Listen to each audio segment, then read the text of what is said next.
Hi, Pastor John. My name Hi. is Chris. Hi, Chris. I know that you've spent a large portion of your ministry and even your life to training men for the ministry. I think the building right to my left is a testament of that.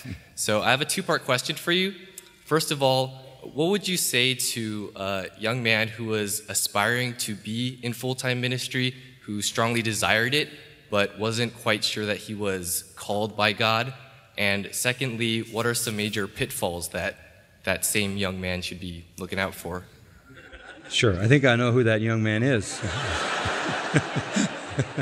That's wonderful, Chris. Look, you're in the same place everybody's in.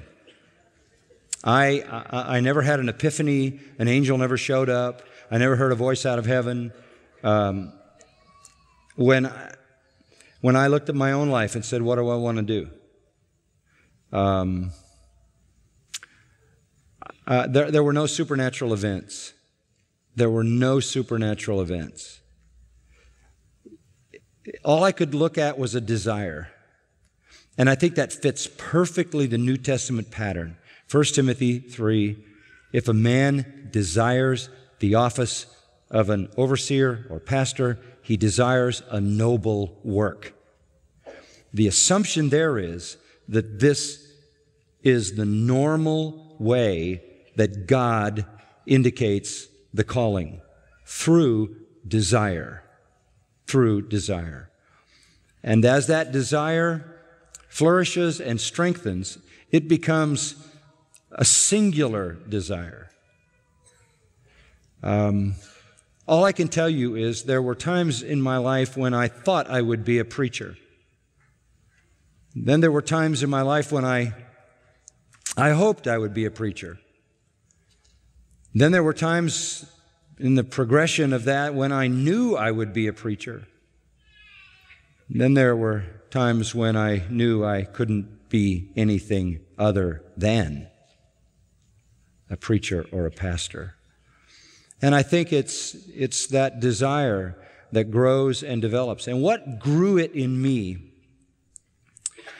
was not so much the nature of ministry itself, but my undying passion for the book. When I went to college, I'm not going to give you a whole lot of useless information about my past, but my whole life I got notes that I had to take home about how bad I did in school. And Johnny could do better notes, you know? My mother was always saying to me, we know you can do better, we know you can do better. And I was always trying to convince her, no, this is it, I'm maxed out. I'm giving it my best shot, that's all I can do. No, you can do better, you can do better. And the teachers would say, Johnny can do better. The point is, I was no scholar, I was no academic. That was true all the way through high school. And in college, I didn't let my books get in the way of my education either. I went through college from one event to another event, student life, athletics, every sport. I played every sport in my college days, and I was involved in all kinds of activities. And as I got toward the end of my college years, I think it was my junior, senior year, the Word of God took on a whole new depth for me. And what it came down to was this need to know what the Bible meant. That's what drives me, by the way. It's not you that drive me, it's this that drives me. I really became a preacher of the Word of God because I didn't want to do anything in my whole life but that. Because I wanted to know it and I wanted to share its glorious truth with others. And so it just kept developing in my heart. And I remember when I went to seminary, I'd convinced my mom that I'd maxed out with C's and B's.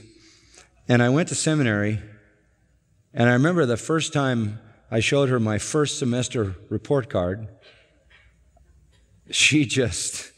I knew you hadn't been telling me the truth all these years.